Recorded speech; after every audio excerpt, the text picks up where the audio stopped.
Hello, America. I'm Mark Levin, and this is Life, Liberty, and Levin.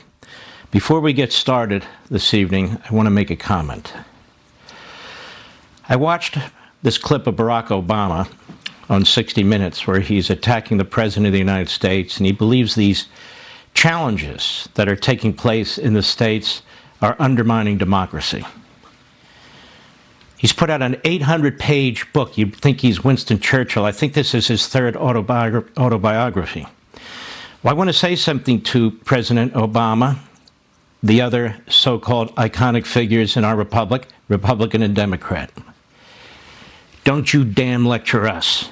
For 4 damn years, the FBI was involved in trying to undermine this president. The intelligence services trying to undermine this president.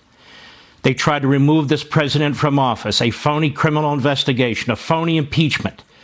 One effort after another, the Russia hoax. You dragged the American people through the dirt, through your politics, because you wouldn't accept democracy. You wouldn't accept the Constitution of the United States. And now everybody's supposed to roll over. 72 million people voted for this president, and up to 72 million people don't like what they're seeing right now. Now, let me explain the problem to the media. You're going around and putting microphones in the faces of state officials. Do you see any fraud here? Do you see any fraud here? They're the defendants in these lawsuits.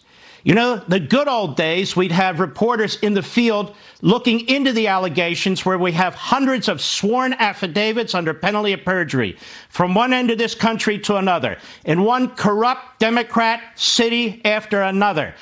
The machines will not allow our volunteer lawyers to get in and find out what's taking place. And so this is hard work. Instead, the media are fighting them. We have Democrats fighting them. We have propagandists fighting them, rather than trying to get to the bottom of this. Now, Al Gore had 37 days in frivolous lawsuits in 3 counties, 2 visits to the state Supreme Court, 2 visits to the United States Supreme Court.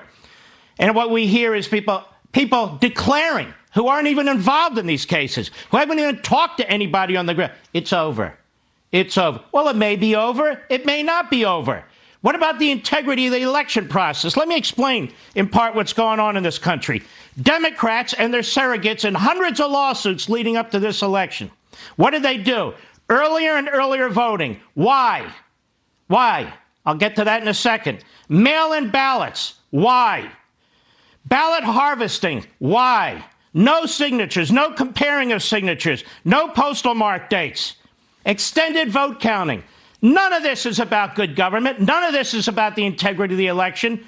They are enshrining and institutionalizing fraud. They're destroying the security measures that exist. The reason they want earlier and earlier voting and later counting and more mail-in votes is because when you show up to vote, the chances of fraud are minimal.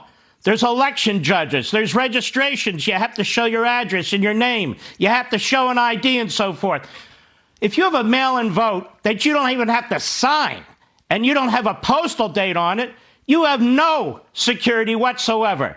And so basically what's going on here is the Democrat Party, which has created these conditions for the first time in many states.